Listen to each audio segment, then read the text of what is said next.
Donc, dernier sujet de notre trilogie de sessions de ce meet-up des gentils développeurs Data Platform, toujours Charles-Henri Sauger.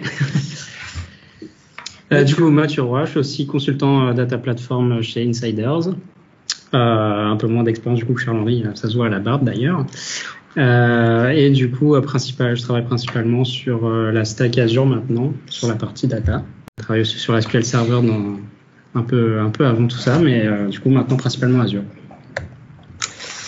Voilà. Et donc l'agenda de cette session qui va parler donc de Synapse SQL On Demand, qui est un nouveau produit qui est du coup, comme tu le disais, en public preview.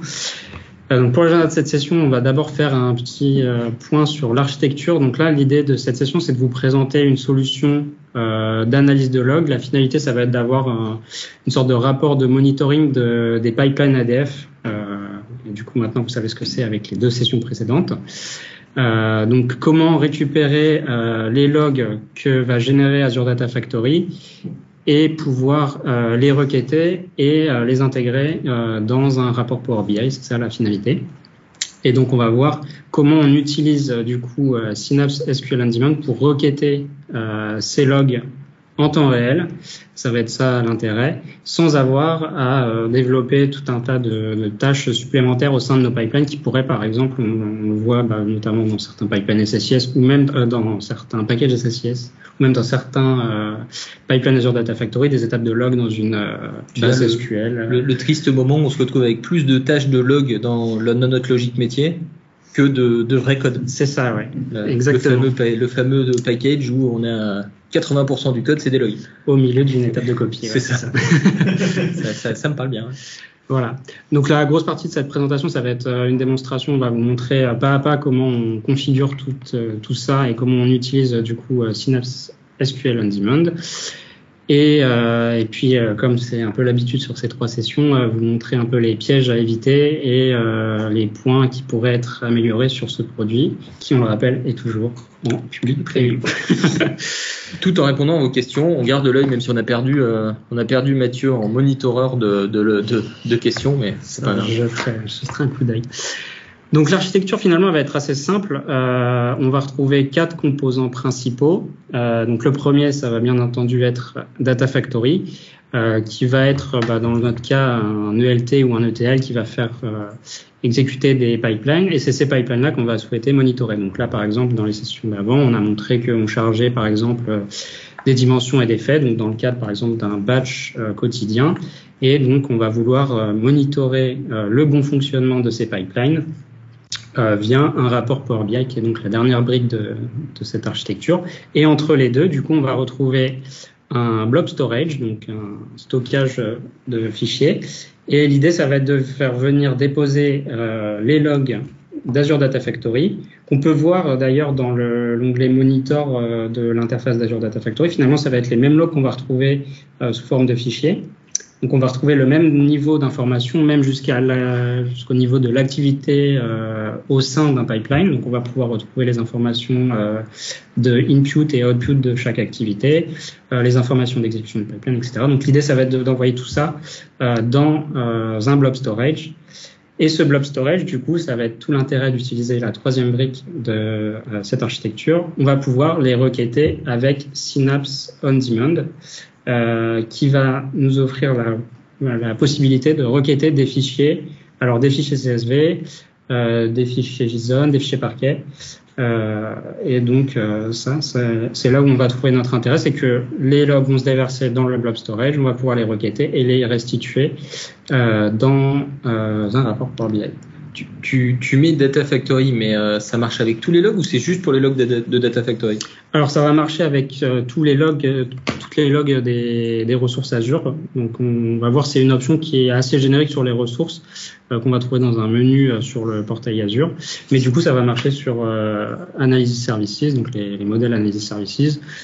Tous ceux qui utilisent finalement Azure Monitor. C'est ça. C'est ce qu'on avait vu avec Fong, donc la partie Azure Monitor qui permet soit de descendre dans du log analytique, soit vers un blob storage, ce qui est le cas de notre exemple. Tout à fait. Parce que du coup, ce qui fait le lien entre Azure Data Factory et blob storage, c'est Azure Monitor.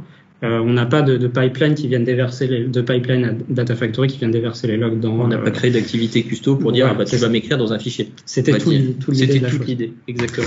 Et l'intérêt, c'est que ça va pouvoir se généraliser. Du coup, c'est juste ce paramétrage de dire envoie-moi les logs dans un blob storage et après le reste de la solution reste assez générique du coup. Voilà. Et donc dans la partie Power BI, on va utiliser un dataset qui sera en direct query pour le coup. Puisque Synapse On-Demand va fonctionner un petit peu comme SQL Server finalement ou Azure SQL, c'est-à-dire qu'on va pouvoir utiliser le Direct Query et pouvoir requêter en temps réel le contenu de notre blob storage. Ça c'est vachement bien parce que c'est par rapport à notre première session où on expliquait justement qu'on pouvait utiliser Power BI pour aller chercher directement les informations du fichier dans le Data Lake. En fait, on aurait pu aussi dire, pour répondre à la question qu'on m'avait posée sur le Direct Query, on aurait aussi pu répondre ah bah oui, si on utilise Synapse Workspace avec On-Demand, on peut aller chercher directement en Direct Query le contenu des fichiers. Tout à fait. Super. Alors voilà le résultat auquel on va essayer d'arriver à la fin de cette session. Donc dans 8 heures. On va essayer de tenir les délais.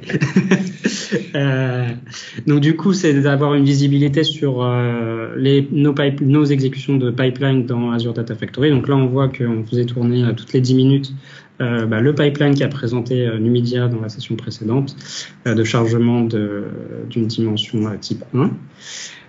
Et puis d'avoir quelques métriques comme ça assez globales sur le nombre d'exécutions qui ont succeeded, celles qui sont arrêtées en erreur et celles qui sont éventuellement en cours, puisque du coup, comme on est en temps réel, on a cette possibilité-là aussi d'avoir cette information. Et on ira un petit peu voir aussi au niveau des logs des activités. On est en temps réel ? On est en temps réel, modulo les 1-2 minutes de lag d'Azure Monitor. Est-ce que, avant de passer à la démo, tu veux faire une petite présentation de Synapse Workspace Général, ouais. Oh, pas trop. Pas trop. Non. Et passons à la démonstration. On a déjà débordé. Tiens, pardon. Hop, vas-y, je t'en prie.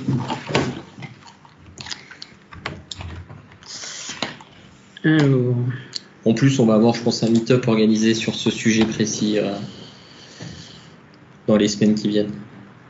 Ok, donc on va commencer ici. La première brique de notre architecture, comme je l'ai dit, c'était Azure Data Factory. Donc ici, on va retrouver nos pipelines qui vont s'exécuter. Les logs... Ouais. Si tu regardes là, ils vont voir que le côté droit de ta tête. C'est mon meilleur profil. Du coup, je disais que ces logs-là, on pouvait déjà les voir dans l'onglet Monitor de Azure Data Factory juste ici. Donc là, on voit toutes nos exécutions. Et quand on clique sur une exécution d'un pipeline, on peut voir le détail de chaque activité avec les entrées et les sorties de chaque activité. C'est l'occasion. Voilà. Et donc toutes ces informations-là, c'est celles qu'on va pouvoir retrouver dans les fichiers qui vont se trouver dans le blob storage. C'est ça la finalité. Donc pour justement déclencher cet envoi, ça se passe dans le portail Azure. Tout à fait. Donc là, je vais sur ma ressource ADF, ma ressource Azure Data Factory. Et donc, ce qui va nous intéresser, c'est ce menu, paramètres de diagnostic, diagnostic settings en anglais, où on va pouvoir du coup venir sélectionner, paramétrer l'envoi de diagnostic dans certaines destinations. Donc là, on voit qu'il y en a déjà un qui est paramétré, mais on va pouvoir faire l'exercice du coup une deuxième fois. Et donc là, on arrive sur un écran qui va nous présenter deux choses. La liste des logs auxquels on a accès. Donc là, on voit par exemple sur Data Factory, on va avoir accès aux logs d'exécution de pipeline, les pipeline run, les logs des exécutions d'activité, donc ce qui se trouve au sein des pipelines Data Factory, les exécutions de trigger. Donc tout ça, c'est ce qu'on retrouve vraiment juste ici. Voilà, les pipeline run qui sont ici, les activity run qui se trouvent au sein d'un pipeline et les trigger run qui se trouvent juste là. Donc là, on va pouvoir sélectionner les logs qu'on va vouloir envoyer vers une destination. Après, on voit qu'on a aussi des logs sur une partie SSIS. Donc ça, c'est, je pense, quand on utilise une integration runtime pour faire tourner des packages SSIS. Absolument. On peut aussi envoyer des métriques. Donc là, ça va être les métriques qu'on retrouve, si on a 30 secondes, qu'on retrouve ici. Donc ça va être des métriques sur les integration runtime, le nombre de pipelines qui ont fail ou succeeded, ce genre de choses. Donc là, du coup, nous, ce qui va nous intéresser vraiment, c'est les logs. Ça va être des informations vraiment détaillées, alors que les métriques. Tu peux pas te mettre sur l'edit de l'autre, comme ça on voit le blob storage et tout. Sinon tu dois leur configurer, ça va être chiant. Oui, on peut faire ça. Donc là, c'est parfait. Donc là, on voit qu'on a tout envoyé, on a sélectionné d'envoyer tous les logs et toutes les métriques vers du coup un compte de stockage. Et donc là, dans les destinations, on voit qu'on a effectivement cette option compte de stockage qu'on va pouvoir aller sélectionner au sein de notre souscription. Mais on peut aussi également envoyer ces logs et ces métriques dans Log Analytics, qui permet aussi d'une certaine façon de requêter les logs et les métriques qui sont chargés dans des tables. Mais du coup, là, nous, notre intérêt, ça va être de le mettre dans un compte de stockage et je crois qu'il y a aussi une problématique de coût. Enfin, de passer par cette solution, ça va être plus intéressant que de passer par Log Analytics. En effet, on aurait pu tout envoyer dans Log Analytics. C'est d'ailleurs ce qu'on faisait avant par rapport à cette solution qu'on a mis en place. Mais l'inconvénient, c'est que Log Analytics, on paye beaucoup plus cher que du stockage pur parce que ça comprend un moteur de compute. Log Analytics permet de traiter la donnée, ce que ne permet pas un compte de stockage en tant que tel. Et alors juste pour terminer la parenthèse, avec Log Analytics, on pourrait arriver à la même finalité, c'est-à-dire retrouver ces logs-là dans Power BI parce que dans l'interface de Log Analytics, on peut exporter un code M qu'on va pouvoir mettre dans l'éditeur de requête Power BI et du coup retrouver la même chose, à la différence que cela va fonctionner uniquement en mode import et pas en direct query. Absolument. Et la dernière option, c'est de streamer ces logs vers un event hub pour d'autres usages, pareil en temps réel aussi, j'imagine. Donc voilà le type de configuration qu'on peut faire sur Azure Data Factory. On peut faire la même chose sur d'autres ressources, comme on le disait, sur Analysis Services, SQL Database et les Synapse SQL Pool, par exemple. Un petit mot sur la rétention. Ah, carrément, c'est super intéressant. Alors, du coup, quand on archive dans un compte de stockage, on va pouvoir spécifier la rétention pour chacun des logs ou métriques qu'on souhaite envoyer. Donc, ils seront automatiquement supprimés au-delà de la période qu'on aura spécifiée. Du coup, en termes de rétention, on peut aller d'une rétention illimitée, je crois, à 365 jours. 365 jours, ouais, c'est ça. Mais quand tu mets 0, je me rappelle plus. Normalement, c'est entre 1 et 365. En tout cas, 365 jours maximum. Et si on souhaite aller plus loin, alors il y a une nouvelle fonctionnalité qui est permise avec les blob storage, c'est... Par exemple, on a défini à 0, si tu veux aller au-dessus. Si tu mets 0, il va indéfiniment. C'est ça, ouais. Donc les logs sont jamais supprimés. Et du coup, si on souhaite utiliser une fonction un peu automatisée et qu'on souhaite aller au-delà d'une rétention de 365 jours par log, on peut utiliser une nouvelle fonctionnalité, j'ai oublié son nom, mais qui permet c'est le Lifecycle Management dans Azure Blob Storage. Et là, du coup, on peut aller spécifier de dire supprime automatiquement les blobs qui n'ont pas été modifiés depuis, je crois, jusqu'à 7 ans maximum. Donc on peut poursuivre ça. La personne qui garde ses logs ADF sur 7 ans, c'est pas éco-responsable. Voilà, hein, autant envoyer des chaînes de mail à toute la boîte plusieurs fois que de faire ça. C'est un peu ça. Oui, c'est vrai que ça va mieux. Donc voilà pour la partie paramétrage des diagnostics. Donc là, à partir du moment où on a configuré, les logs vont être envoyés dans notre compte de stockage. Et donc normalement, on peut aller voir ça ici. C'est lequel? Là, j'ai plein de celui-là.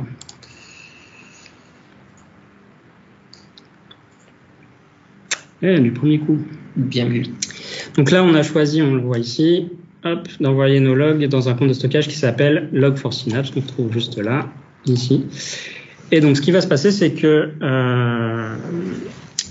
Azure Monitor va créer automatiquement des conteneurs.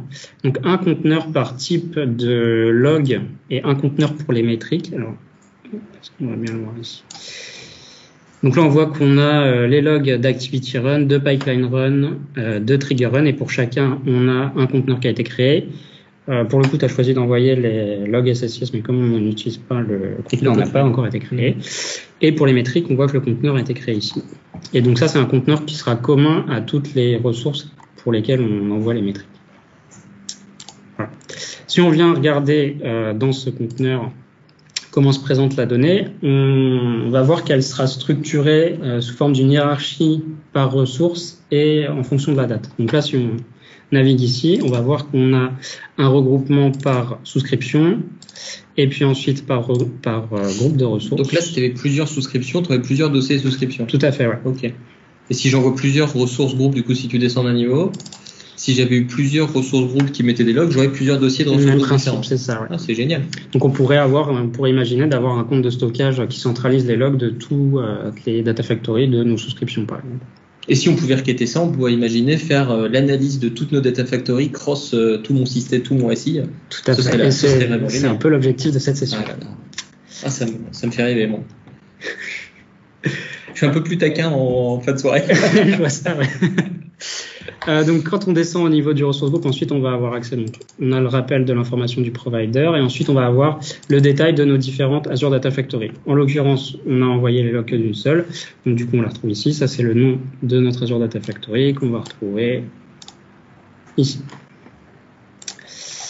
Voilà. Et donc après, ça va se structurer sous forme d'une hiérarchie de dossiers année, mois, jour, heure, minute. Donc là, on voit année 2020, les différents mois. Donc là, on voit qu'on a paramétré depuis juin. Et ensuite, structure par jour, heure, minute. Alors, minute, ce sera toujours à 0 puisque le fichier qui est tout à la fin, qu'on voit ici, qui va contenir nos logs, contient tous les logs sur une période d'une heure pour une data factory. Ça va, tout va bien. Tu vite de tousser alors qu'on est confiné dans une salle, s'il te plaît. Va chercher ton masque. Et alors, si ça va bien marcher, avec Visual Studio, parfait. Oh là, tu te lances dans une opération particulière là. Je peux l'enregistrer quelque part. Bien sûr. Sur mon bureau, vas-y, fouille mon PC. Voilà, donc là, on va regarder un peu le contenu du fichier. Lance pas Age of Empires 2, s'il te plaît. Est-ce que ça ouvre les fichiers JSON? Age of Empires, je crois pas. Où est-ce qu'il est? Il est là. Hop. Est-ce que j'ai autre chose que Visual Studio? Tu vois, là, un petit note de plus, ça aurait été pas mal, mais... Non, Visual Studio Code, allez. Tu connais le raccourci pour remettre en forme? Bon, là, c'est déjà... C'est pas mal. Ok. Donc, bien que notre fichier ait une extension .json, à l'intérieur, on va pas vraiment trouver un objet JSON ou un tableau de JSON. Ça va plutôt être un fichier qui ressemble plutôt à un CSV, où sur chaque ligne, on va trouver un objet JSON qui va contenir notre information de log. Et tu sais que ça, c'est plutôt une bonne nouvelle, parce que si ça n'avait pas été fait comme ça, si ça avait été un vrai JSON, on aurait été incapable de le gérer avec SQL on Demand. Ça aurait été plus compliqué, ouais. Ça aurait, première vue, même pas été possible aujourd'hui, mais... Donc là, le fichier vient s'alimenter finalement au fur et à mesure des exécutions dans une heure, et c'est comme ça qu'on peut le requêter. Et donc, comme je vous disais, on retrouve toutes les informations qu'on trouve dans l'interface d'Azure Data Factory. Donc, on a le rappel du pipeline run ID, le rappel de la ressource ID qui contient notamment le nom de l'Azure Data Factory, les différents états de notre pipeline, puisque du coup, quand un pipeline s'exécute, il passe par plusieurs états. L'état d'abord mis en file d'attente, l'état in progress, et puis l'état succeeded si tout va bien, ou failed, ou cancel. Donc là, du coup, on voit que si tout va bien, normalement, pour un pipeline, on va avoir 3 lignes. La première de mise en file d'attente, la seconde de in progress, puis la troisième lorsque le pipeline a réussi son exécution. On a le rappel du nom du pipeline, sa date de début et sa date de fin, l'état, et puis on va trouver également des informations sur le pipeline prédécesseur, si le pipeline était appelé par un pipeline parent, ou le nom du trigger, et on va aussi accéder aux informations de paramètres d'exécution du pipeline. Donc là, on voit que c'est notamment le cas ici. Dans cette partie propriété, on voit qu'on accède aux paramètres table name product qu'on retrouve dans l'interface aussi d'Azure Data Factory ici. Voilà, qu'on retrouve ici. Je vais avancer puisque le temps file. Donc voilà à quoi ressemblent les fichiers pour les parties pipeline run. Ça va être la même chose pour la partie activity run. Et donc c'est ça qu'on va regrouper. C'est vraiment un niveau de détail extrêmement avancé sur nos exécutions. Une des choses, juste si je fais une petite aparté, vu que comme tu le dis, on a beaucoup de temps. Une des choses auxquelles on pense pas nécessairement, c'est qu'on récupère même lors de l'exécution une partie qui est la partie annotation. Donc qui est maintenant planquée dans l'interface graphique. J'oublie tout le temps parce qu'ils l'ont caché. Juste à côté, ici. Donc on va être capable de créer une collection d'annotations ici. Donc c'est-à-dire que si vous avez des éléments que vous voulez mettre pour regrouper dans vos reporting par la suite, on est capable de rajouter à ce JSON de monitoring un certain nombre d'informations, de metadata en fait accessibles depuis les logs par la suite. Ça peut être intéressant. Voilà, donc c'est ça qu'on va vouloir requêter. Donc maintenant, on va rentrer dans le vif du sujet parce que finalement, la session est quand même là-dessus. Sur Synapse On Demand. Donc pour ça... Et là, ce qu'on se voit quand même, c'est qu'on est dans un fichier un peu atypique. Structure de CSV, un JSON par ligne, format déstructuré, parce que finalement, chaque pipeline peut avoir un paramètre, plus de paramètres, des annotations, pas d'annotation. Le nœud annotation peut exister, le nœud annotation ne peut ne pas exister. On est dans tout l'intérêt des infrastructures Big Data, dans le sens où on est sur du semi-structuré avec des choses qui varient énormément. Ça, c'est le cauchemar sur Terre quand tu veux analyser ça avec un SQL classique. Mais là, on va voir que finalement, ça va pas être tant un problème que ça. Donc du coup, on va pouvoir créer, alors on peut passer l'étape de création, mais finalement pour créer un Synapse Workspace, c'est tout simplement, je vais vous montrer rapidement, créer une ressource. Et là, on va chercher dans la place de marché la ressource qui s'appelle Synapse Workspace, tout simplement, qui va être indiquée du coup. C'est quoi la différence avec Synapse tout court? Du coup, je comprends pas. Il y a deux services qui s'appellent Synapse? Oui. Non, c'est un peu mais chiant, je pense ça. que les deux vont avoir vocation à merger après. Une migration certainement qui arrivera un jour de Synapse tout court. Alors, il faut bien faire attention. Hein. La partie dont on parle, c'est la partie qui est en public preview sur Synapse Workspace. Si vous créez un Synapse classique, l'ancien SQL Data Warehouse, vous n'aurez pas du tout les fonctionnalités qu'on est en train de montrer là. D'ailleurs, il faut qu'il y ait écrit préversion entre parenthèses et qu'il y ait écrit espace de travail Synapse et pas juste Synapse. Yes. Donc sur un Synapse, on va trouver différentes informations.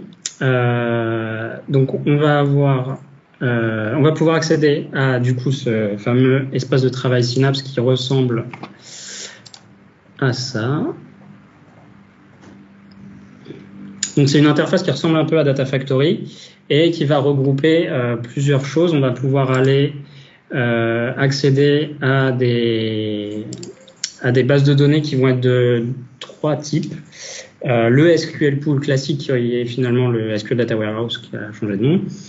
Le fameux SQL On Demand qu'on va utiliser par la suite. On peut aussi créer des Spark Database. Spark Pool, tout à fait. Et on peut aussi accéder à des comptes de stockage qui vont être associés au Synapse Workspace. On va pouvoir développer des scripts SQL, des notebooks Spark. Et on va retrouver une partie orchestrée qui ressemble étrangement à Azure Data Factory. Là, je pense que c'est la même chose. Hein. C'est la même chose, mais on va retrouver la création de pipeline, etc. Ce qui va nous intéresser ici, c'est qu'on va avoir deux points de terminaison. Un point de terminaison SQL classique, donc c'est comme notre adresse de serveur SQL Data Warehouse. Donc ça, c'est pour la partie SQL Pool, donc c'est-à-dire les SQL Pool qui vont être provisionnés à l'avance, donc qui vont fonctionner comme un SQL Data Warehouse ou un Synapse SQL Pool. On voit qu'il y a un exemple ici d'ailleurs. Et le point de terminaison On Demand, c'est ça qui va nous intéresser. Et donc c'est avec ça qu'on les deux sont pas liés, du coup on pourrait ne pas avoir de SQL Pool. On pourrait ne pas avoir de SQL Pool et utiliser que les pools provisionnés et inversement.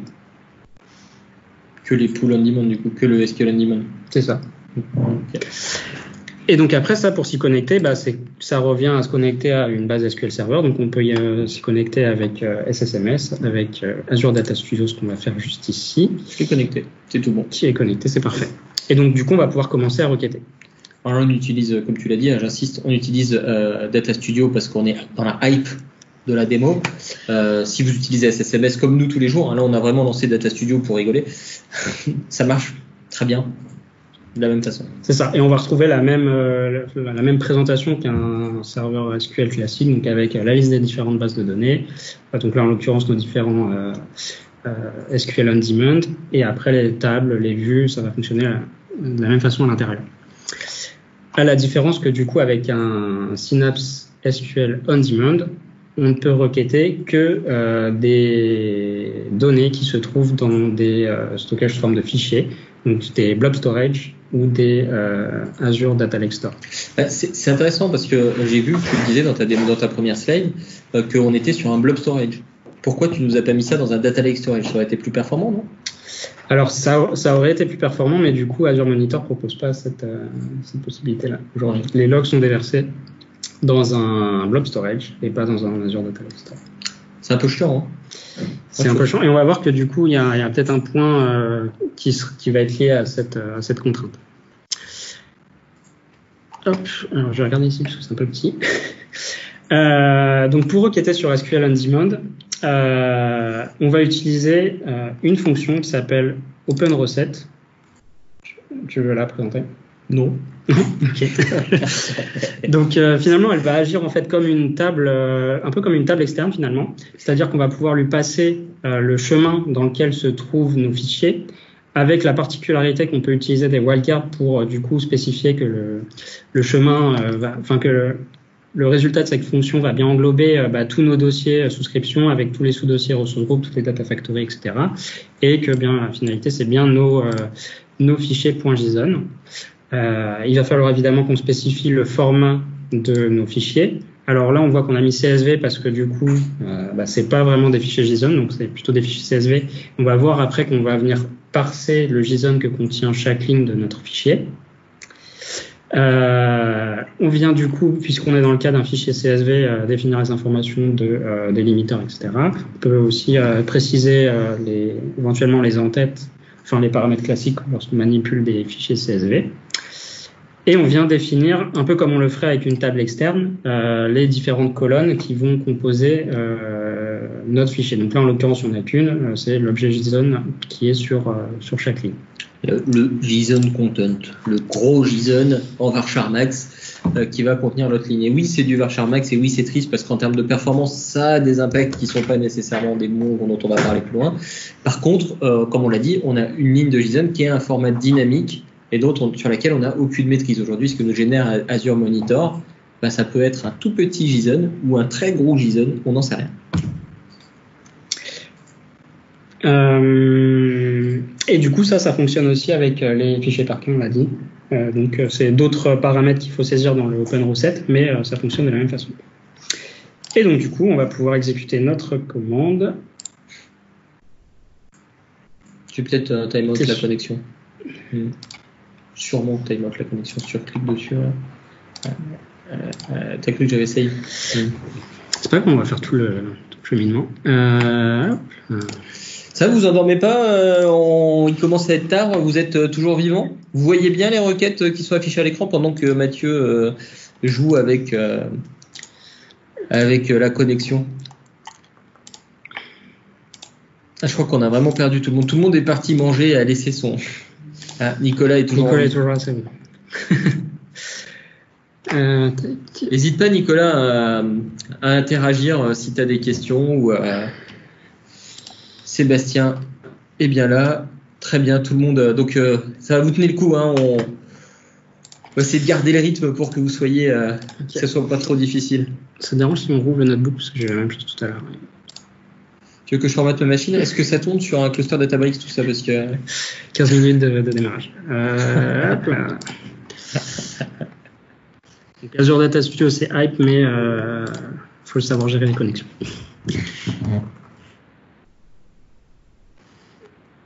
Meet-Apply. OK. Donc là, j'ai juste spécifié le... Aucune idée. Ça va passer quand, GA? On n'en sait rien. C'est une bonne question. On espère bientôt parce que nous, on a des projets qui passent en prod dessus, donc ce serait bien que ça passe en GA rapidement. J'ai rien dit. Ne faites jamais de prod sur de la public preview, c'est pas bien. Ok, c'est bon. Donc là, du coup, j'ai fait tout simplement un petit top 5 sur l'ensemble des fichiers qui constituent la hiérarchie que je vous ai montré tout à l'heure. Donc là, ça vient requêter l'ensemble des dossiers qui sont donc les souscriptions, les ressources groupes, etc. Et donc là, on voit que je retrouve bien le contenu de mon fichier JSON avec les différentes informations que je vous ai montrées tout à l'heure.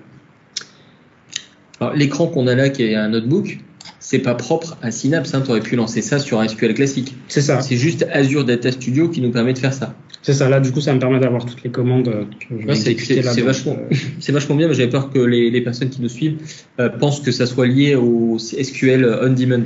Et ça marche sur un SQL serveur 2008 R2, quoi. C'est ça, tout à fait. Ok. Donc la deuxième étape, ce qu'on va voir qui va être très intéressant et ce qui va nous intéresser pour, on va voir optimiser les performances et optimiser les coûts également, ça va être de pouvoir venir filtrer notre hiérarchie de dossiers ou nos fichiers qui pourraient être éventuellement partitionnés. C'est ce qui fait un peu la différence, je trouve, avec les tables externes où avec une table externe, on se serait branché ici et puis on aurait eu tous les fichiers d'un coup. Mais avec une table externe, on peut venir requêter que le contenu de chaque fichier. Alors que là, on peut vraiment venir filtrer l'arborescence et du coup, le moteur de SQL On Demand, au lieu de venir lire l'ensemble des fichiers que contient le conteneur blob, va venir filtrer l'arborescence et scanner les fichiers, uniquement les fichiers qui m'intéressent. Donc là, par exemple, si je veux requêter les logs uniquement sur le mois de juillet 2020, eh bien, je peux venir utiliser donc une fonction qui s'appelle filepass et à laquelle on passe l'index du wildcard qu'on souhaite filtrer. À laquelle on passe filepass. Tout à fait. Très important. Donc là, notre quatrième wildcard, ça va être celui qui se trouve ici, ce qui correspond à l'année. Donc du coup, je peux faire un select from du coup l'open reset qui va venir query mes fichiers JSON de log et venir filtrer uniquement sur les dossiers de l'année 2020 et le mois de juillet. Donc ce que tu dis, c'est que là, il va pas ouvrir le fichier pour savoir que c'est 2020 et 07, c'est juste basé sur la hiérarchie de dossiers. C'est une sorte de... Moi, tu vas le dire dans les slides peut-être. Donc, de partition elimination. C'est ça, on va éliminer les partitions qui sont finalement les dossiers qui me concernent pas. C'est ça, ouais. Donc du coup, SQL On Demand considère ça comme des partitions et arrive à éliminer celles qui n'intéressent pas la requête que nous sommes en train de faire. C'est génial. C'est super, et effectivement, c'est super. Et du coup, on voit, rien que là, en ayant filtré juste sur le mois de juillet, on voit qu'on a déjà gagné quasiment 5 secondes. Ça, c'est vachement plus performant. Le temps de requête est beaucoup plus performant quand on va utiliser ces filtres. Et donc, c'est aussi ça l'intérêt, c'est qu'on va gagner en performance, et on va voir, je le tease un peu, mais on va optimiser nos coûts, puisque le coût de SQL On Demand est directement lié au volume de données qu'on va manipuler dans une requête. Donc voilà, ça c'était pour vous montrer du coup la partie. Donc là c'est super bien, tu arrives à sortir des espèces de nœuds de Varchar Max, génial. C'est ça, donc là pour l'instant on ne peut pas en faire grand chose, mais c'est du JSON et le Transact SQL du coup nous permet de manipuler ce type d'objet. À la limite tu peux le mettre dans un Power Query en import et puis faire une transformation de JSON en Power Query et puis voilà, bon, un peu triste. Mais là du coup on perdrait cet aspect temps réel qu'on souhaite obtenir, c'est un peu le graal de ce... Tu veux dire que tu peux pas rafraîchir en temps réel ton Power BI là, dataset comme ça? T'embauches quelqu'un qui clique sur refresh? Il faut du premium, du Power BI premium de très haut. J'ai entendu dire que Nicolas, c'était une part de son job d'appuyer sur refresh. Donc du coup, la prochaine étape, ça va être de passer de cet objet JSON qui contient toutes nos informations à des informations qui vont être plus structurées sous forme de colonnes avec les informations qui nous intéressent. Donc là, je suis allé un peu plus vite que prévu. Je montre que du coup, dans cette requête-là, dans le select, on peut aussi venir faire ressortir les informations qui sont derrière les wildcards. Donc on peut les utiliser effectivement en condition de filtre, mais on peut aussi les faire ressortir. Donc du coup, hop, en requêtant ici, je peux faire ressortir les informations qui sont derrière mes différents nœuds ici, et donc venir chercher le nom du scope, le nom de la data factory, etc. Et le nom du fichier à la fin. Donc là, c'est pas très intéressant, mais si on requêtait des fichiers d'un data lake, par exemple, eh bien, ça pourrait être intéressant d'avoir le nom du fichier. Voilà. La manipulation du coup de l'objet JSON en lui-même, on y arrive. Donc là, on voit qu'on va utiliser la fonction JSON value dans laquelle on va lui passer l'objet JSON et du coup après avec ce type d'expression on va pouvoir accéder aux différentes informations que contient cet objet JSON. Donc là, du coup, avec cette requête, je fais ressortir des informations assez basiques, mais le pipeline run ID, le nom du pipeline, les informations de date début et de fin, le statut, etc. Donc là, je peux exécuter et le résultat, le voilà. Donc là, on voit qu'on a réussi à passer d'un fichier JSON qui contenait toutes nos informations un peu... j'ai perdu le mot que je voulais dire, mais c'est pas grave. Un peu brut, un peu non structuré. Non structuré, voilà, c'est ça. Et on passe à une information structurée. Et ce qui est hyper intéressant, c'est que tu as des nœuds qui n'existent pas dans ce que tu as défini, c'est-à-dire que tout n'a pas forcément un properties message, là, comme tu l'as mis dans ta requête, et pourtant, tu as quelque chose qui ne renvoie pas d'erreur, ça renvoie nul. C'est ça. Même si le nœud n'existe pas. C'est ça, la requête ne va pas planter parce que le nœud n'existe pas. Ça, c'est génial. C'est-à-dire qu'on peut préparer quelque chose qui soit rempli, qui me renvoie les informations que quand elles sont disponibles. Tout à fait. Et donc là, on obtient une table qui sera beaucoup plus exploitable par la suite dans Power BI.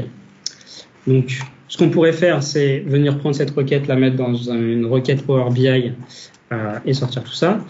Mais on voit qu'il y a quand même un petit peu d'intelligence dans cette requête et on pourrait essayer de la rendre générique et du coup de faire persister ces métadatas dans une vue par exemple. C'est un peu le seul objet SQL Server qu'on peut utiliser avec les tables externes pour l'instant dans SQL on Demand. Il n'y a pas encore de procédure, on peut pas utiliser encore de procédure stockée par exemple. Donc du coup, ce genre d'intelligence de requête qu'on aura préparée, pour l'instant, l'idée c'est de la stocker dans une vue. Ce qu'on va faire ici. Donc là, on voit qu'on vient remettre le contenu de la requête qui était au-dessus. Tu as fait une nouvelle requête juste pour mettre un create view. C'est ça. Mais j'ai enlevé les filtres que j'avais mis avant. Ce qui va être intéressant, c'est de faire ressortir dans mes champs, dans mes colonnes de la vue, les informations du file path. Comme ça, le moteur est suffisamment intelligent lorsque je vais utiliser ma vue et que je vais, par exemple, filtrer sur le factory name, eh bien, ça va garder ce mécanisme de partition elimination sur les fichiers. Donc, il va bien y avoir ce passage d'informations. Tu veux dire que quand je vais faire un select étoile from dbo.sampleview where year égale 2020, eh ben, ça va bien me charger que mes fichiers 2020, même si c'est un file path qui est contenu dans la définition d'une vue, qui est contenu dans... C'est ça, tout à fait. C'est génial. Et du coup, on va garder ces optimisations de performance dont on parlait et ces optimisations de coût également. Donc, du coup, je peux faire, c'est exactement ce que je montre ici, voilà. Donc là, je fais un select étoile de la vue, j'ai créé juste au-dessus, et je filtre sur le champ moi, enfin sur la colonne moi, qui en fait correspond à un filtre sur le wildcard numéro 5 ici. C'est quand même plus clair quand tu as mis un alias sur le... Complètement. Et donc du coup, quand on va avoir des mécaniques un peu compliquées, notamment lorsqu'on va venir chercher une propriété au fin fond de l'objet JSON, du coup on peut lui mettre un alias un peu plus friendly, qui sera plus simple à requêter par la suite. Voilà. Alors du coup, pour Power BI, alors ce qu'on peut voir ici, ce que j'avais rapidement expliqué tout à l'heure, c'est que pour une exécution de pipeline, on va avoir plusieurs lignes qui vont correspondre aux différents états successifs de notre exécution de pipeline. Du coup, pour revenir à la finalité de cette session, qui est de créer un rapport de monitoring, nous, ce qui va nous intéresser, c'est uniquement le dernier état. Donc, du coup, il va falloir qu'on vienne faire une requête un peu plus complexe que celle que j'ai montrée au-dessus pour venir chercher uniquement le dernier état de chaque pipeline. Donc, s'il est in progress, ça va être l'état in progress. Et s'il est succeeded, les états queued et in progress ne vont pas nous intéresser. Nous, ce qu'on veut, c'est uniquement le dernier état. Donc, du coup, là, on peut utiliser notamment les CTE au sein d'une vue pour venir chercher uniquement le dernier état de chaque pipeline. Rajouter des transformations qui peuvent être utiles, notamment passer les informations de date et heure dans une time zone qui correspond à la nôtre.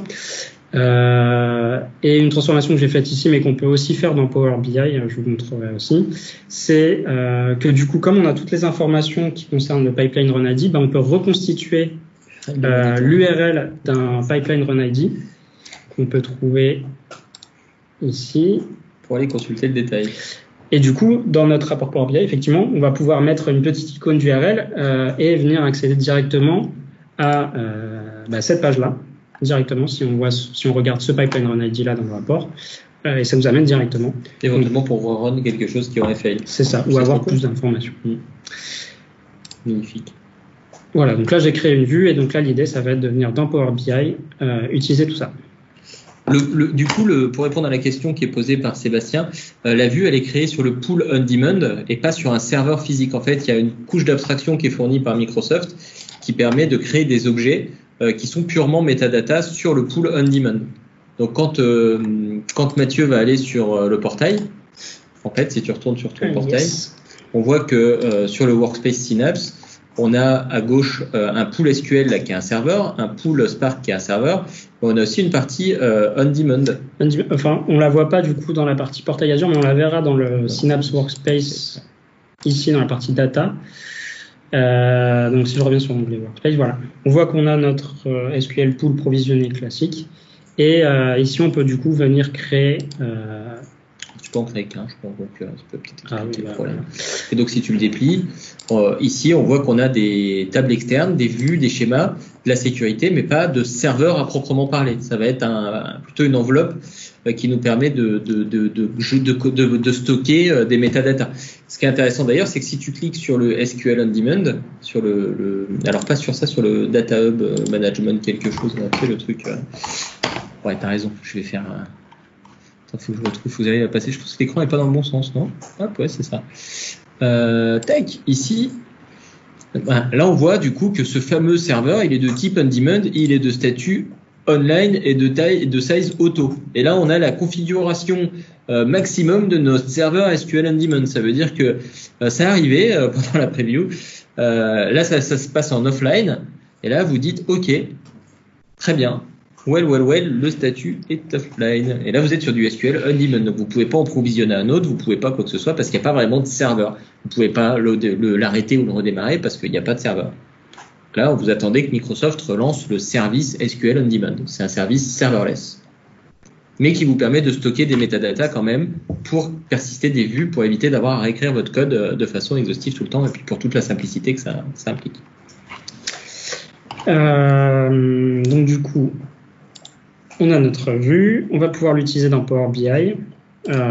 Donc pour venir requêter notre vue dans Power BI, donc là tout est déjà prêt, mais ce qu'on va faire, c'est qu'on va refaire l'exercice. Je vais venir rechercher le endpoint on demand et on va faire comme si je venais me connecter du coup à notre vue qu'on vient de créer. Donc du coup, tout simplement, je vais venir obtenir des données. Voilà. Donc, Synapse on Demand fonctionne comme une base SQL Server, donc on peut venir sélectionner ça, ou même base de données SQL Azure, SQL Data Warehouse. Tout ça ramène à la même chose finalement, à une source de données de type SQL Server, donc ici. Je lui passe le nom de mon serveur et le nom de ma base on Demand. Base qui est qu'une couche de metadata. Il n'y a pas vraiment de données stockées à l'intérieur. C'est ça. Et donc là, ce qui est super cool, c'est que je pourrais choisir le mode importation. Et donc, du coup, il viendrait requêter les fichiers et puis ramener ça dans un dataset Power BI. Mais je peux aussi choisir Direct Query. Bon, ça va, il y a du media qui envahit, c'est pour ça. On peut aussi passer également une requête. Par exemple, on pourrait déjà préparer une requête qui vient chercher les logs uniquement sur la journée en cours. Pour encore plus du coup filtrer cet aspect de partition elimination dont je parlais tout à l'heure. Mais là, pour la démonstration, hop, on va choisir juste Direct Query. Et donc après, comme si je me connectais à une source SQL Server classique, je viens me connecter. Donc deux possibilités pour se connecter à SQL on Demand, soit en login SQL classique ou en authentification Azure Active Directory. Mais là, si tu étais en login SQL classique, tu pourrais pas exécuter ta requête. C'est ça. On le dira juste après. Tu veux pas spoiler Chaque chose en son temps. Tu as usurpé mon identité là. C'est toi qui as dû cliquer. Tu cliques sur mon compte comme ça pour te connecter. Donc là, il est en train de se connecter au Synapse on Demand. Si tout va bien, ça devrait fonctionner. T'as allumé le debug? On va peut-être pas se manger un deuxième outage dans la soirée. Après, t'en as créé deux qui sont identiques. C'est une mauvaise idée, ça. C'est bon.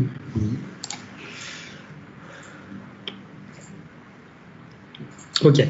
Donc là, j'arrive sur une interface qui est assez classique, comme si j'étais sur SQL Server. Et donc là, je peux venir sélectionner notamment les vues que j'ai créées, donc notamment les pipeline logs. Donc là, il va pouvoir générer un aperçu. Là, ce qu'il fait, c'est un select. Là, ce qu'il fait, c'est un select étoile from pipeline logs, et il te renvoie le résultat, qui est finalement la requête qui a été générée en allant chercher les fichiers. C'est ça. Ok. Mais là, il vient de parser tous les fichiers du tout. Là, il vient de parser tous les fichiers, effectivement. Donc là, je vais faire charger. Donc ça, je l'ai déjà fait. Donc, hop, mon pipeline run est ici. Et donc là, du coup, je vais pouvoir commencer à utiliser. Donc pipeline run, requête qui est en directory. On voit ici d'ailleurs. Aucune triche. Et donc, du coup, on va pouvoir venir commencer à utiliser nos colonnes. Donc, ce qu'on peut déjà faire, c'est venir filtrer sur la date. Donc, par exemple, on peut venir chercher le filtre mois. Ce qui pourrait être plus pertinent et que je n'ai pas fait là, c'est venir concaténer les colonnes année, mois, jour, en faire une date. Et pouvoir, au lieu de devoir filtrer spécifiquement sur le mois, la date et l'année, par exemple, de filtrer sur une date au format date, ce qui serait beaucoup plus maniable. Tout à fait. Ou une hiérarchie avec ces 3 niveaux. Et que Synapse On Demand est capable d'interpréter. Donc, c'est pas parce qu'on va venir concaténer finalement. C'est pratique que tu spoil là. C'est vrai? Ah ouais. Bon, je m'arrête alors. Donc, je vais pouvoir filtrer sur le mois de juillet. Donc, après, tout simplement, je peux venir faire une table avec mes pipeline run ID, par exemple. Alors, à chaque fois que vous allez cliquer, là, donc là, on clique sur pipeline run ID, ça lance une requête. On clique sur start CEST, ça lance une requête. On clique sur end CEST, ça lance une requête. Attention, on va parler un peu de pricing, mais on paye aux quantités de données processées. Donc là, si vous êtes sur votre prod, que vous avez ciblé une table qui est en train de scanner 25 terras de données à chaque fois que vous faites un clic, vous avez fait banqueroute. Donc il faut bien penser aussi le fait que... Banqueroute, pas tout à fait. Si tu as 25 teraoctets de données derrière, ça se discute. Parce qu'on est à... Ouais, non, ça va. Ça fera $25. Ça fait 5 fois 25, ouais. 5 fois 25. Ça commence à faire des sous, quoi. Donc, il faut bien garder en tête qu'on est sur du SQL on demand. L'avantage, c'est qu'on paye uniquement ce qu'on va processer, ce qu'on va traiter comme données. Et l'inconvénient, c'est aussi qu'on va payer pour tout ce qu'on va traiter comme données. Donc, faut bien faire attention à ce qu'on fait. Le modèle de facturation, il est fixé? Le modèle de facturation de public preview. Donc, la question, c'était le modèle de facturation est-il fixé? La réponse, c'est on est en public preview. Aujourd'hui, il y a un modèle de facturation qui est fixé en public preview, mais on ne sait pas quel sera celui de la GA. Donc, pour revenir à notre requête Power BI, donc, bien qu'on soit en directory, on peut créer éventuellement des colonnes pour afficher, voilà celle-là, pour afficher des trucs un peu plus jolis que juste le statut. Et donc on arrive à ce genre de choses. C'est exactement la même chose que le tableau que je vous montrais avant. Donc avec le nom du pipeline, les dates d'exécution, le statut, donc avec la petite icône qu'on a fait via une colonne calculée dans Power BI. Et donc là, à chaque fois que tu fais refresh, tu vas chercher les données des fichiers qui sont concernés par tes filtres de ton contexte que tu as mis. Ça, exactement. Ouais, c'est trop cool. Donc, justement, pour faire rafraîchir automatiquement cette page, on peut, donc, le moyen le plus facile, c'est d'utiliser une fonctionnalité qui est sortie assez récemment sur Power BI, c'est-à-dire le page refresh, l'actualisation de page. Donc ici, on peut venir demander l'actualisation toutes les 30 minutes de la page. On peut descendre jusqu'à la minute, jusqu'à la seconde, pardon, avec quand même la contrainte que pour que ça fonctionne dans Power BI Service avec une fréquence plus élevée que toutes les 30 minutes, il faut être sur un Workspace Premium. Et puis de toute façon, il faut être vigilant avec cette option puisque à chaque fois qu'on exécute la requête, on paye. Et par utilisateur. On est bien d'accord que là, à chaque fois que quelqu'un exécute la requête, c'est-à-dire que si j'ai 8 utilisateurs concurrents qui actualisent toutes les secondes, et ben ça lance autant de requêtes et ça donc génère autant de pognon à payer. C'est ça. Et ça va même être encore multiplié par un autre facteur qui est le nombre de visuels qu'on va avoir sur la page du rapport. Puisque là, du coup, on a 1, 2, 3, 4, 5 visuels. Chaque visuel génère à minima une requête. puisque si on arrive si on commence à utiliser par exemple des mesures calculées, on va pouvoir voir notamment via, on peut le voir ici, via l'analyseur de performance, les vraies requêtes qu'il y a derrière, les vraies requêtes qui sont exécutées sur SQL on Demand et puis après leur transformation en DAX. Et on peut voir que sur certains visuels, alors je pense pas celui-là, mais on peut voir sur certains visuels que finalement il y a plusieurs requêtes SQL qui sont générées par le refresh d'un visuel. Donc ici, on peut venir copier la requête. Certainement, tu dois avoir quelque chose comme ça. C'est ça. Ok. Voilà, donc du coup, ce que j'expliquais tout à l'heure avec... C'est plutôt rapide quand on te regarde l'utiliser, là, ça a l'air plutôt fluide. On a vu que les choses avaient changé. En plus, on voit que c'est pas de l'escroquerie. On voit bien que les trucs sont passés de in progress. Il y en avait 3 là, in progress. C'est ça. C'est plutôt cool, ça. Si je retourne dans Azure Data Factory, alors normalement, s'il n'y a pas cette histoire de lag d'Azure Monitor, on devrait trouver la même chose. Voilà, on a bien un in progress qui a été lancé à 21h. Je ne sais pas si on va le voir ici. C'est pas grave. Et donc du coup, notre colonne URL, pipeline URL que j'ai expliqué tout à l'heure, donc on pourrait très bien la faire en colonne calculée ici de la même manière que je l'ai fait en SQL. On peut la mettre du coup dans une matrice et faire afficher, je vais montrer ici, hop, afficher l'icône d'URL, donc qui remplace l'affichage de tout l'URL par une icône.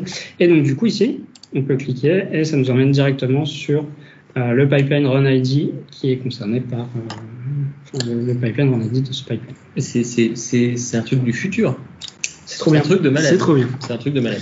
Voilà, et après on peut faire d'autres petites choses. Donc là, j'avais mes logs d'exécution de pipeline, mais je vois ici que j'ai récupéré aussi les informations d'une vue que j'avais préparée à l'avance sur la partie log des activités, donc ce qu'il y a à l'intérieur des pipelines Azure Data Factory.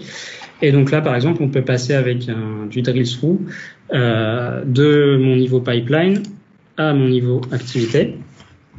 Donc là, pareil, il va venir requêter. Ça rame un peu plus là. Ça rame un peu plus. J'aurais pas dû prendre un in progress parce que du coup, les informations ne sont pas encore remontées. Ouais, je suis là.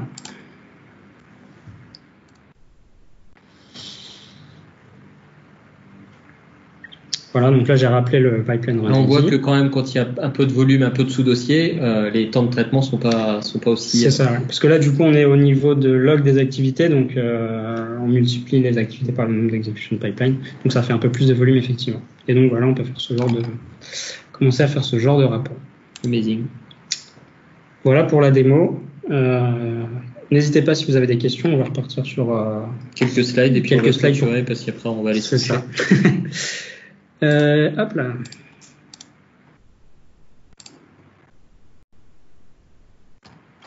Tu veux que je... À toi de jouer. Ouais. Alors, pour pouvoir accéder aux informations, vous vous doutez qu'il faut avoir les droits. Il y a 2 façons de le faire. C'est-à-dire que quand on permet à SQL on Demand d'accéder aux fichiers, il y a 2 façons de le faire. La première, c'est le pass-through authentication. Ça, c'est un peu génial. Ça veut dire que quand tu t'es connecté avec ton compte à travers Power BI, avec ton compte, en l'occurrence avec le mien, avec chsauger@insiders.com, et ça a vérifié auprès du compte de stockage si j'avais bien les droits pour y accéder. Alors, il faut faire attention sur les comptes de stockage de type blob. Il faut être storage, blob, data, contributor. Ça va certainement évoluer. Aujourd'hui, c'est une contrainte. En plus, c'est mal documenté pour avoir accès aux informations en pass-through authentication. Et ça prend entre 5 et 15 minutes pour s'appliquer. Ça, c'est le truc, faut vraiment qu'ils enlèvent ça après la GA, parce que pendant la General Availability, parce qu'avoir des droits qui s'appliquent après 5 à 15 minutes, autant vous dire que ça vous fait vous arracher les cheveux un certain nombre de fois. Tu peux lancer un debug mapping Dataflow en attendant. Tu peux. Mais t'as qui est drôle. En effet, ça vous permet de lancer un debug mapping Dataflow en attendant. Et quand il est lancé, tu es sûr que tes droits soient appliqués globalement. Ça, c'est la première solution. La deuxième solution, si vous voulez que les droits de l'utilisateur qui est connecté ne soient pas pris en compte, c'est de faire un shared access signature. Et ça sera d'ailleurs obligatoire si vous utilisez un SQL login, parce que le SQL login ne sait pas qui est l'utilisateur derrière. Et donc, ça se fait avec une connexion SaaS token. Voilà. Donc du coup, on va revenir sur ce concept de partition elimination parce que c'est vraiment la clé des performances que vous allez pouvoir obtenir avec Synapse on Demand et les coûts que vous allez obtenir également. Donc tout l'intérêt, ça va être d'avoir des données qui sont partitionnées. Donc là, nous, on avait un partitionnement, donc plutôt une hiérarchie par dossier, mais on peut également envisager d'avoir des fichiers par key qui sont partitionnés de la même manière. Et donc du coup, on va pouvoir avec une requête aller cibler certains dossiers. Donc là, ça reprend l'exemple de la requête en version simplifiée que j'ai faite tout à l'heure. Et donc là, on voit que nos différents wildcards sont repris ici dans la fonction filepass et qui vont venir target certains dossiers. Avec la superbe animation, c'est quand même mieux. Voilà. Et donc là, comme je requête uniquement les logs du 15 janvier 2020, ça va venir sélectionner uniquement les fichiers qui sont dans ce sous-dossier-là. Et du coup, ça m'amène à la suite, qui est OK, tu me dis que ça va atteindre le fichier du 15. Et en plus, on a dit que les coûts étaient liés aux données process. Mais une fois qu'on a dit ça, on va vouloir être sûr que ma requête, elle aille bien chercher les données uniquement du 15. Parce que si jamais elle ne le fait pas et qu'elle va chercher l'intégralité de toutes mes années, de tous mes fichiers, mon coût va être multiplié par le nombre de fichiers qu'il va processer. Donc pour ça, du coup, il va falloir aller chercher l'information. Et il n'y a pas beaucoup de traces pour avoir l'information. Aujourd'hui, la seule chose qu'on a à disposition, mais ça va changer, en tout cas Microsoft a l'air d'être sûr que ça va changer. Aujourd'hui, la seule solution qu'on a, c'est les métriques du service SQL on Demand. Donc, on va aller s'amuser à aller voir dans les métriques du service et aller voir quelles sont les données processées. Alors, vous voyez tout de suite la faille de la chose, c'est que je suis à un niveau global d'utilisation du service, donc il faut que je sois tout seul sur le service, sinon je vais être pollué dans mes métriques. Et en plus, je suis incapable de lier une requête, à part si j'en lance une, que j'attends les quelques minutes que ça monte dans Azure Monitor, que je regarde combien j'ai généré, et ensuite je vais pouvoir vérifier. Alors c'est ce qui me permet de voir qu'en 1, par exemple, j'avais 40 mégas de données à peu près qui étaient chargées, 38 mégas, sans avoir filtré sur la date. Et ensuite, si j'ai relancé une requête que je vais voir dans le monitor, je vois que j'ai 4 mégas 3. Alors du coup, c'est pas super pratique. Gageons que demain, on ait une petite DMV qui nous permette d'aller chercher cette information au niveau de la requête qui a été exécutée. Sinon, ça va être un peu galère pour les développeurs, quoi. Pardon. Non, vas-y, finis parce que je t'en prie. J'ai oublié ce que je voulais dire. T'as oublié ce que tu m'as interrompu, t'as oublié ce que je voulais dire. Non, oui, la métrique data process, c'est vraiment la taille des fichiers qui vont être scannés, pas la taille de la table qui va être retournée par la requête. Alors c'est plus que ça, c'est pas que les fichiers qui seront scannés, c'est-à-dire que si on fait une requête compliquée telle que tu l'as montré, tu as fait des requêtes avec des WIS, tu as fait des requêtes avec éventuellement la nécessité de stocker des données intermédiaires. Les données processées, c'est les données qui comprennent même les transformations qui vont nécessiter un stockage intermédiaire. Ça veut dire qu'on peut avoir des fichiers de 4 mégas 3 qui soient ciblés, et parce que notre requête est extraordinairement compliquée et nécessite beaucoup d'étapes intermédiaires à SQL on Demand pour réaliser la transformation, finir à 15, 20, 30, 100 MO de data processée. Ça, faut bien le garder en tête parce que on utilise Power BI en direct query. On n'est pas du tout maître des requêtes que vont générer Power BI. Donc, potentiellement, si l'utilisateur fait quelque chose d'extrêmement compliqué sous forme de colonnes calculées ou de mesures d'ex, on va se retrouver avec beaucoup de données processées, donc un lien avec la facturation directe. Et ça, c'est pour ça qu'il va nous falloir des outils. Aujourd'hui, sans outils, c'est extrêmement compliqué de faire un développement satisfaisant avec SQL on Demand. Et avec juste ce qu'on voit là, du coup, c'est vrai que c'est difficile de savoir exactement ce qui se passe derrière une requête. Ouais, c'est exactement ce qu'on dit là, avec il n'y a pas de query plan, il n'y a pas de DMV, on ne sait pas combien de données vont être processées et ce qui va déclencher le process ou pas, ou ce qui va vraiment utiliser le partition elimination. Donc d'où la citation d'un utilisateur averti de Synapse. Depuis que j'utilise Synapse on Demand, je passe ma journée à lancer une requête tout seul sur mon serveur et puis à faire refresh sur les métriques pour voir combien j'ai processé de données. Et on est obligé de faire ça parce que si on ne fait pas ça à un moment donné, on risque d'avoir une explosion des coûts. Et ça, c'est dangereux parce qu'on peut pas limiter aujourd'hui la consommation de Synapse on Demand. Donc, si je donne mon rapport à un utilisateur pour BI en self-service et qu'il me fait, il peut me faire 100, 200, 300, 500 000 euros de consommation en fonction de la quantité de données qu'il va processer avec ces transformations. Donc, ça va être à nous de pouvoir le faire. Aujourd'hui, on est mal outillé pour faire ça. J'ai donné un petit exemple de requête. Alors, on s'est amusé parce qu'on a rencontré pas mal de problèmes dans notre pérégrination sur l'outil, mais qui ont été en partie corrigés. Donc, on s'est dit, tiens, on va montrer les cas qui sont pas supportés et qui cassent le partition elimination. Finalement, on a pu réussir à le casser quand on a fait ces exemples-là. Donc, on s'est dit au début, je me suis dit, tiens, si j'applique directement, c'est ce qu'on retrouve ici. Alors, je vais récupérer un petit pointeur. Hop, tac. Sur celle-ci, on s'est dit, je vais mettre directement les infos. Ok, là, j'étais bien 4 méga 30. Rien d'étonnant, j'ai directement pointé vers les partitions.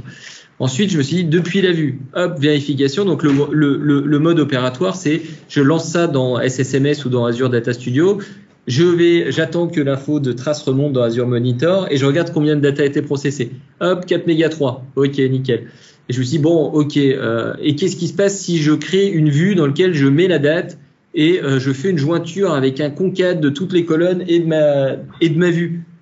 Bam, 4 méga 3, il a quand même réussi à éliminer la partition. J'y croyais pas, je dis c'est pas possible, tu vas pas m'avoir été me chercher le contenu de ce qui est renvoyé par la vue avant. Ça a été fait de façon satisfaisante, c'était intéressant. Pareil, j'ai fait une concaténation entre mes différentes colonnes et j'ai vérifié avec une chaîne de caractères. Pareil, paf, il a réussi à faire 4 méga 3. J'ai casté tout ça en date, 4 méga 3. J'ai comparé avec un getDate, un dateAdd -8 pour faire quelque chose de dynamique, qu'il n'ait pas que le cost estimator de SQL soit un peu perdu. 4 méga 3. J'étais un peu énervé là, je me dis, il va me trouver un exemple quand même. J'ai fait des paramètres en SQL en mettant des valeurs. Et j'ai passé ensuite ces informations-là au file pass ou dans une vue. 4 méga 3. J'ai fait une CTE et j'ai mis les paramètres à l'intérieur de la CTE. Et j'ai appelé avec une vue qui utilisait cette CTE, 4 méga 3. Donc finalement, ça marche plutôt bien. Plutôt pas mal. Pour le coup, on a eu du mal. Enfin, j'ai pas retrouvé le use case où on arrivait à le casser, quoi. J'étais un peu triste. Mais bon, il y a quand même quelques pièges auxquels il faut faire attention. Du coup, ce qu'on disait, va y avoir deux grands aspects majeurs. Ça va être optimiser la performance, puisque du coup, si on n'utilise pas ce concept de partition elimination, du coup, on va devoir scanner tous les fichiers et les performances vont être dégradées. On l'a vu rapidement sur le premier exemple où on passait de 5 secondes à 0 secondes sur une volumétrie qui était suffisamment assez relative. Mais si on vient requêter par exemple plus de logs ou si on vient requêter un data lake par exemple, ce concept-là va avoir son importance. Donc le fait d'avoir des données partitionnées, là dans notre cas, à une hiérarchie de dossiers, c'est très important. D'utiliser ce concept de partition elimination avec la fonction filepass. Alors, un point qu'on a découvert très récemment, c'est que on peut arriver à du throttling sur Azure Storage. C'est-à-dire que, par exemple, si on a 50 utilisateurs qui regardent notre rapport en direct query, derrière, ça va générer un certain nombre de requêtes sur notre blob storage. Voire beaucoup de requêtes parce qu'il peut y avoir beaucoup de fichiers concernés, comme vous l'avez compris. C'est ça. Et donc, il y a un mécanisme dans Synapse qui va venir limiter les I/O d'Azure Storage pour éviter d'arriver à une certaine limite qui est fixée par le blob storage. C'est une limite qui est certainement moins élevée, enfin plus élevée, moins facile à atteindre sur du Data Lake Gen 2. Là, il se trouve que quand on est sur du blob storage, on n'a pas de notion de dossier, on est vraiment obligé d'accéder à tous les fichiers individuellement. Et donc, on atteint assez vite les limites du blob storage. Et donc, on se retrouve avec des requêtes qui rament, pour être clair. C'est géré, au moins, ça ne renvoie pas de message d'erreur, mais ça se met à ramer. C'est ça. Et le deuxième aspect, du coup, ça va être le prix. Puisque du coup, en utilisant la partition limitation, on vient limiter le nombre de data processed, qui est la métrique très importante avec Synapse On Demand. Donc du coup, dans le cadre d'une industrialisation, par exemple, de ce rapport qu'on a montré là, l'idée, ça va être vraiment de venir optimiser les requêtes au maximum pour limiter cette métrique-là. Et notamment dans le cas de Power BI, il va falloir être vigilant si on est en direct query, puisque en fonction du nombre de visuels qu'on va avoir sur notre page de rapport, en fonction du nombre de users et de la fréquence de rafraîchissement de la page, tout ça, ça va avoir des impacts sur la facturation. Et faut en effet faire très attention à ça. Après, on parle de facturation, on l'a pas donné, je sais pas s'il y a l'info dans une slide supplémentaire. À la fin, pas compris. La fin, ok. Mais bon, pour donner une ordre d'idée, pour contextualiser, on est à 5, aujourd'hui en public preview, on est à $5 le teraoctet processé. Donc sur une requête à 4 méga 8, alors à première vue, il y aura certainement un minimum de requêtes payables. Ça veut dire qu'il y a peu de chances que 4 mégas 8, on paye pour 4 mégas 8 sur 5, sur 1 Tera, 5 $ le Tera. Il y aura certainement un minimum à quelque chose de méga facturé de toute façon. Mais du coup, c'est pas si cher. Ça veut dire qu'à l'échelle de petits volumes, on peut avoir 100 utilisateurs pour du temps réel. On n'est pas sur une solution qui reste inabordable. Ça peut faire peur au début, mais 1 Tera, 5 $, ça fait quand même un petit peu de marge pour commencer à exécuter 2-3 fois les rapports. C'est ça. Tu peux continuer. Si tu veux. Dans les choses qui nous ont un peu frustrés, l'access management qui n'a pas été mis dans les airbag control classiques d'Azure DevOps, d'Azure Portail, mais qui a été mise dans un portail supplémentaire intégré dans dans Synapse Workspace, un peu à l'image de ce qu'on peut retrouver dans Databricks. Et ça, c'est un peu chiant parce que ça casse un peu les processus d'intégration automatique que peuvent faire les infrastructures. Donc ça, c'est les choses qui nous ont un peu gênés.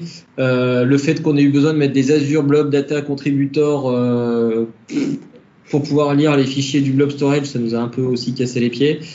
Parce que c'est un traitement différencié par rapport à ce qu'on fait d'habitude. Le fait qu'on puisse mettre maximum 10 wildcards dans les file paths, alors certes ça fait beaucoup 10 wildcards, mais 10 éléments variables dans une hiérarchie big data de data lake storage, on y arrive vite finalement si on descend heure, minute, seconde. Là on voit qu'on est quasiment à la limite. Quasiment à 10. Si on n'a pas que là on a la data factory, on a la souscription, on a plein d'éléments variables et c'est voulu, c'est fait pour. Donc on sait que 10 wildcards ça va nous poser des problèmes, ça va nous obliger à créer plusieurs vues qui fixent un certain niveau d'information et c'est dommage. On a aussi vu des problèmes de performance, je sais pas si ça arrive après, mais des problèmes de performance sur le fait de scanner les dossiers. Quand on doit faire du partition elimination, ça arrive après. Non, c'est dans le preview effect. C'est juste là. C'est un peu. D'accord. Aujourd'hui, quand on va avoir besoin de scanner les dossiers, là, vous avez vu un peu la hiérarchie du dossier de Data Factory. Si vous avez 100 Data Factory dans la boîte, si vous avez 10 000 pipelines, si vous avez beaucoup de fichiers, vous allez vous retrouver à avoir un coût au parcours pour trouver la bonne partition à récupérer qui va devenir important sur notre projet de prod. Là, on a quasiment 1 minute pendant un moment, presque 1 minute juste de scan pour trouver les partitions à récupérer, juste de description du directory. Et ça, 1 minute, quand on est sur un besoin de temps réel tel qu'on l'a aujourd'hui sur ce rapport, ça casse les pieds. Alors que si on enlève des petites étoiles pour fixer les choses, on va tout de suite gagner plus de temps parce qu'il va pas avoir besoin de décrire toute cette hiérarchie de dossiers et donc il va aller beaucoup plus vite. Donc faut pas oublier l'overhead aussi de ce wildcard qui est pas gratuit non plus en termes de discovery, en fait, de découverte du dossier. Du coup, dans les effets liés à la public preview, du coup, il y a eu quelques bugs, mais finalement, qui ont été la plupart corrigés jusqu'à présent. Le fait d'avoir finalement peu d'informations pour analyser ce qui se passe vraiment, donc on parlait éventuellement d'une DMV, de pouvoir accéder au plan d'exécution de la requête pour justement avoir plus d'informations et optimiser tous ces aspects qu'on a présentés. Et un troisième point, alors qui n'est pas forcément lié avec Synapse On-Demand, mais lié à plutôt Synapse Workspace, qui du coup peut faire exécuter des pipelines un peu comme dans ADF. On n'a pas aujourd'hui ce paramètre de diagnostic. Donc les pipelines qu'on va faire tourner dans un Synapse Workspace, aujourd'hui on ne peut pas récupérer les logs dans un blob storage. C'est le comble. On aurait pu boucler la boucle, effectivement. Est-ce que du coup tu veux dire qu'on ne peut pas utiliser les logs générés par SQL On-Demand dans SQL On-Demand? C'est ça. Mais sinon tu casses Internet, c'est pour ça. Donc, dans les conclusions, c'est ce que tu viens de dire. Donc, les DMV ou Execution Plan, il faudra nous donner quelque chose. Impossible de travailler avec le produit sans ça. Sinon, on risque des explosions de coûts et on navigue à l'aveugle et se dire qu'on lance un truc et qu'on va voir dans les métriques, une fois que les infos sont remontées au niveau agrégé, si on a généré un certain nombre de mégas, c'est pas du tout agréable. Le support des procédures stockées, ça peut être un plus, et la capacité à réécrire ce qu'on peut déjà faire grâce aux tables externes, même si on l'a pas expliqué particulièrement. Un caching system, ce serait bien, parce que là, si on génère 25 fois la même requête, ce serait bien qu'on paye pas 25 fois. Se dire que ça soit monté en cache une fois et qu'on paye éventuellement pour un loyer de cache un peu inférieur et que voilà, ça nous irait bien. On fait notre liste au Père Noël. Microsoft, si tu nous entends, voilà, t'as compris, tu peux lancer des bugs de Data Factory plus vite et nous rajouter des caching systems sur les on-demand. Et ce qu'on aime du coup, On est un peu radin, mais du coup, l'aspect serverless, comparé par exemple à un SQL pool, on n'a pas à attendre 5 minutes que notre data warehouse monte en charge pour qu'on puisse requêter. Là, comme vous l'avez vu, c'est instantané et on peut le faire lors de la journée sans attendre. Et on paye que ce qu'on utilise. Exactement. Et ça, c'est le rêve de toutes les architectures cloud. Je fais un select étoile from mes fichiers et je paye que parce que je parcours ces fichiers et que j'ai récupéré ces informations-là. Sans avoir besoin d'allumer un truc, de faire des transformations avec Azure Data Factory. Mais c'est le futur. Et bon, après, vous allez me dire, ça existe dans Athena sur AWS et dans BigQuery sur Global Data, sur GCP depuis. Bref. Mais on n'est pas mauvaise langue, on le dira pas. Alors, on a une question, du coup, je pense qu'on va finir avec les questions. Est-ce que des Azure Functions pourraient simuler en Node Pute les vues définies dans Synapse On Demand? Donc, utiliser des Azure Functions pour requêter les fichiers, je suppose. J'ai pas compris la question. Nicolas, tu peux activer ton micro sur la fin si tu veux pour détailler. Ça sort là, c'était pas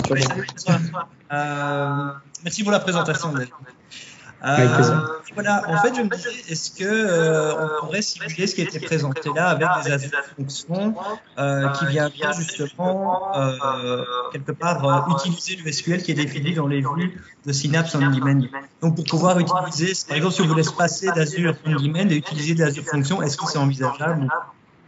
Alors, ce serait extrêmement compliqué parce que le moteur derrière, il y a une vraie intelligence derrière ce compute system qui est SQL On Demand. C'est pas, si tu veux, ce que tu dis, c'est est-ce que je peux redévelopper SQL On Demand en C# ou en Python?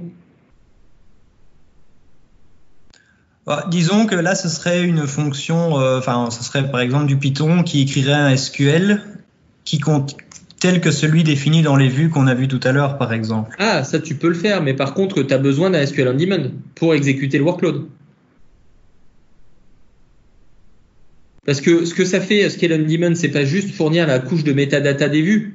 Ce que ça fait, c'est que ça va distribuer le workload sur plusieurs nœuds de façon sous-jacente, le réunir, parcourir les JSON de façon efficace, éventuellement séparer le CSV sur plusieurs nœuds et te renvoyer le résultat de tout ça en quelques secondes. Et ça, tu pourrais pas le faire via ADF? Ouais, via ADF ou via Azure Function? Une ADF qui lancerait une Azure Function. Du coup, ça voudrait dire que dans ton Azure Function, tu as aussi implémenté la même mécanisme, la même intelligence qui est dans SQL On Demand. Oui. Et ça, c'est, je pense, quelques millions de dollars de R&D de la part de Microsoft. Ok, d'accord. Donc, de façon simple, je pense que tu as aucune chance. D'accord. Parce que toi, ce que tu vas faire, c'est que dans ton Azure Function, alors si tu fais du C#, tu vas faire un Newtonsoft JSON, tu vas aller parser tout ton fichier. Même si tu fais des durable functions, que tu exécutes ça sur plusieurs durable functions, que tu parses les Newtonsoft, que tu vas chercher les nœuds qui vont bien, que tu gères toutes les exceptions qui peuvent sortir, que tu le renvoies sous forme de JSON, que tu arrives à gérer le retour de toutes tes Azure, que sur un petit use case, pourquoi pas, mais là on parle de quelque chose qui peut s'exécuter sur 2 Tera de data. Ouais, clairement. D'accord. Donc c'est clair. C'est pas impossible. Sur un micro, tu prends quelques morceaux et tu le fais, pourquoi pas. Mais le faire aussi flexible, aussi intégré et aussi complet que ce qui a été fait là par Microsoft, ils ont mis du travail, ils ont mis de l'amour pour le faire. Hein. Il y a un peu de boulot. Il y a qu'à voir la pression qu'ils avaient versus GCP, Snowflake et Athena pour que sortir ça, le fait qu'ils le sortent un peu tard par rapport aux autres, ça veut dire que ça n'a pas été développable en 3 secondes. Sinon, je pense qu'ils l'auraient sorti plus rapidement. Top, merci pour la réponse. Est-ce que vous avez d'autres questions ?